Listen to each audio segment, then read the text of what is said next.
Hey there, my name's Brian. I am making this video to show you how I make boxes. It's a good one. I've never made a square box before, and I do that with impression dies.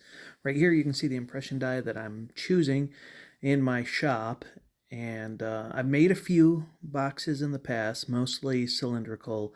Here are a few of them. Well, here's all of them. I've done 7, and every time I make a box, they turn out different and better than I expected. I learned a lot along the way, but people have asked me to make some videos here. Some of the jewelry I've made, I've been doing this all for about 2 years, and I'm fortunate because I have some time on my hands, and my skills really grown since I started with impression dies. What I started out doing casting some of this. The bigger pieces are cast. The smaller pieces are mostly impression dies, and so you learn a lot of soldering and how to connect pieces. This is some of the work that I've done that got me into jewelry making is some sculpture, larger, heavier pieces, almost all solid. I started that about 5 years ago, and so I've been around a little bit. I like to say that my journey is the destination. So when I'm not doing this, I've spent 30 years up in Alaska working my way up to be a captain of fishing boats. And I just keep on doing that. I work hard, I play hard, I, I work doing this, getting my butt kicked, and then I come home and spend time with my family and work on my hobbies, and I got a lot of them. So back to making a box. That's what we're really here for. I'll start with some precise measurements, and then I'll head over to my cutter and chop up the pieces of the copper I'm going to use. Then to make the copper softer, I'm going to anneal them, heat them up with my torch, and quench them one by one, and then I'll be taking them over to my press here. Now I've sped this up, but you can see I've got my impression die up there in my Potter press. It's a hydraulic press, and it's pushing close to 20 tons of force, and you can see after a couple presses that I've made a pretty good imprint, but it's nowhere near as close to the detail that I'm actually looking for. I'm going to have to take that back and anneal it again, heat it up, and of course quench it. It's a soothing sound. Everybody loves that. But there's a finished piece right there. You can look closely and see the detail and see how far I have to go after the first pressing. It's going to take a few presses, and I'll just keep comparing them. That's what the die looks like. It's the reverse, of course. So back to the press. I'm going to give it another couple pushes here and see if I can get a good stamping. It generally takes every die is different, but it generally takes a few turns back and forth from annealing and stamping and annealing and stamping. And I see a lot of people's work. I don't know if they knew it. I didn't know it at first, but there's tricks, there's ways to get more detail. I'm still learning all the tricks, but definitely go as hard as you can on this stuff because um, you know the more effort you put into a good stamping, the happier you're going to be, and people will see when you don't get a good stamping. So now it looks like I'm in the third round of stamping and annealing. Every time you stamp, I should mention this. Your copper is going to get hard again. It's called work hardening. And let's see where I'm at here. I'm pointing out to the camera. You can see a few small spots. So I'm getting really close to finishing this one up, and I'm going to use this little puck and some urethane just to kind of zero in on that spot and see if I can get the final bit of detail that I want in this stamping. And so keep in mind there's 4 of these pieces I got to make because it's going to be a square box. And now that I got this popped out, you can see a whole lot more detail there. And let's compare them to the other piece that I said was pretty good. And yeah, that's what I'm looking for right there. Next, I'm going to take my metal shears and trim these to the size that I'm estimating it to be. I'm not being too picky. I'm not one of those people that uses a jeweler saw for everything. I use tools that are faster for every single thing that I can. Sometimes it shows in my work. I'm not the world's greatest, I don't know what you call this, crafter. But oh, moving on here.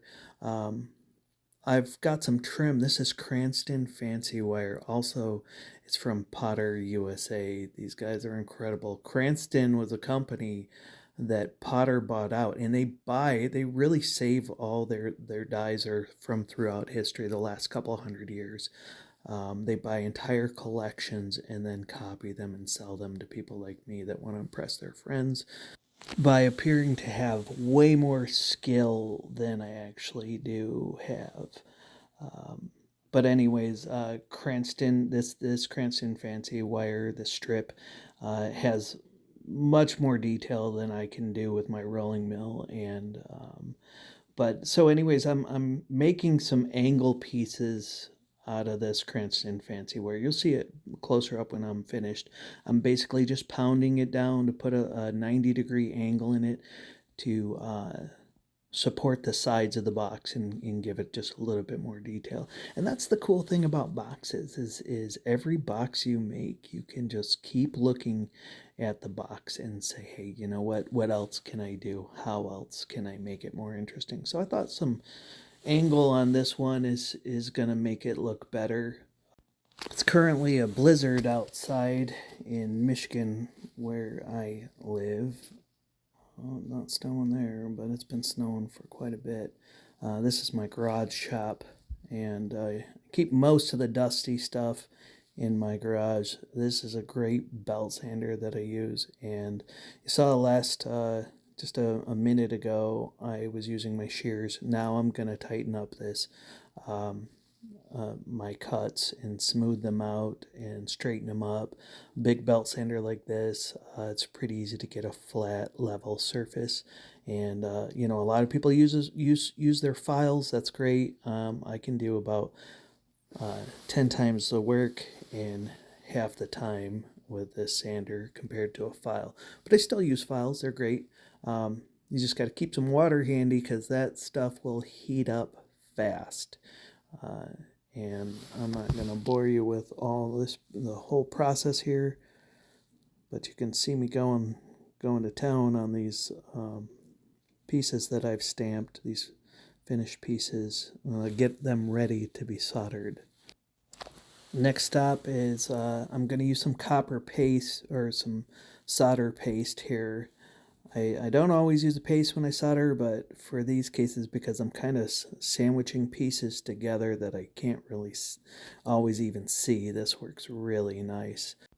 My next stop, this is one of the best things that I've learned because I really struggle with soldering when, for the first couple months of making jewelry or doing these boxes because there's so many pieces is I'm pasting some whiteout. The whiteout is maybe my best friend in soldering. It keeps that solder from running up into the detail of the die and running into places where you don't want it to flow. You know, getting it to flow where you want it to flow is one thing, but if you can do that without whiteout, you're much better than I am, and that's most of you out there, anyways. So I paint. I'm obsessive with whiteout. I paint it. I repaint it. It acts as a heat sink. It does two fantastic things. Solder needs an area that is clean to be able to flow, so it's not going to flow in something that's been dirtied up by whiteout, and it also acts as this heat sink where it keeps that area a different temperature and kind of blocks a little bit of the flame. Uh, and so solder won't flow into that area and it'll protect already soldered joins. So all that work now, I'm going to take a break and pet my dog Griffin before I get over to my soldering station and get the real work done here. So here we go. I've got those pieces of angle and I'm soldering them to the side of my my stamping. This would be one side soldered to that angle that I just pounded out into those 90 degrees. I'm going to take all 4 of them and solder them, quench them, reapply some whiteout in places where I don't want the joins to fall apart, because they will. Look how hot I get that.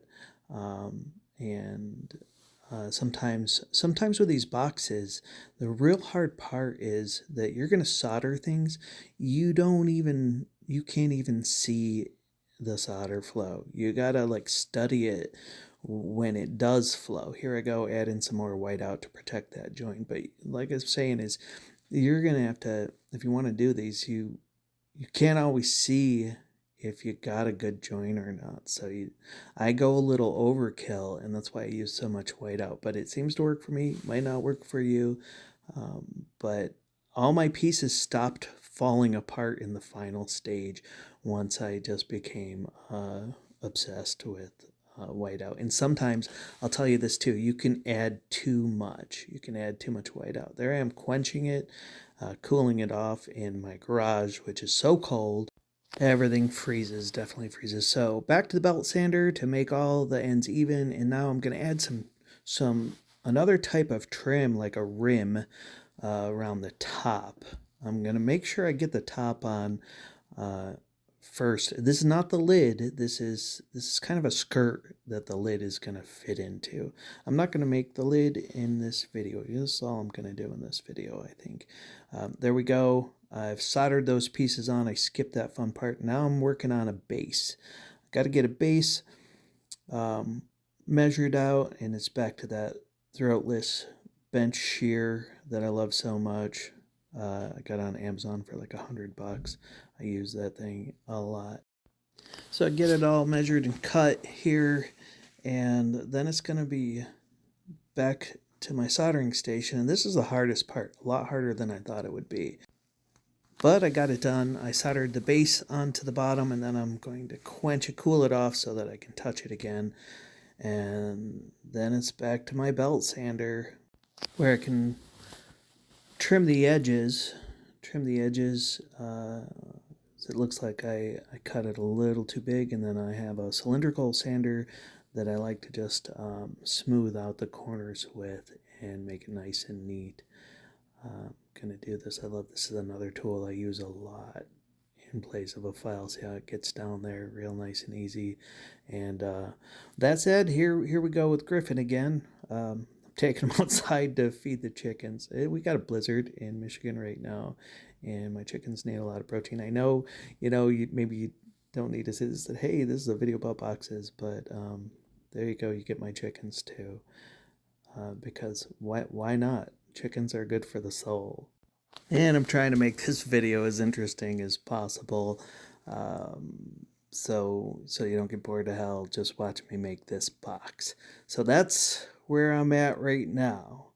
It's not looking so bad. I see a lot of finished work I have got to do. Trust me, I'm going to clean it up a whole lot.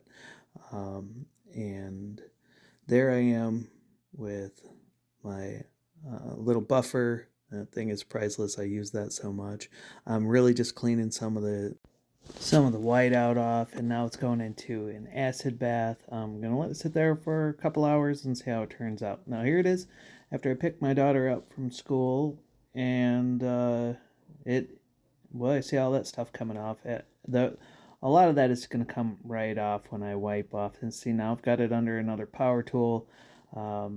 This steel wheel, another great tool. So long as you're not taking off the detail, I always do a little test first to see if I'm going to take off the detail. But you can see there, it's looking pretty good. What an improvement, man. It was black a minute ago. I'm loving it.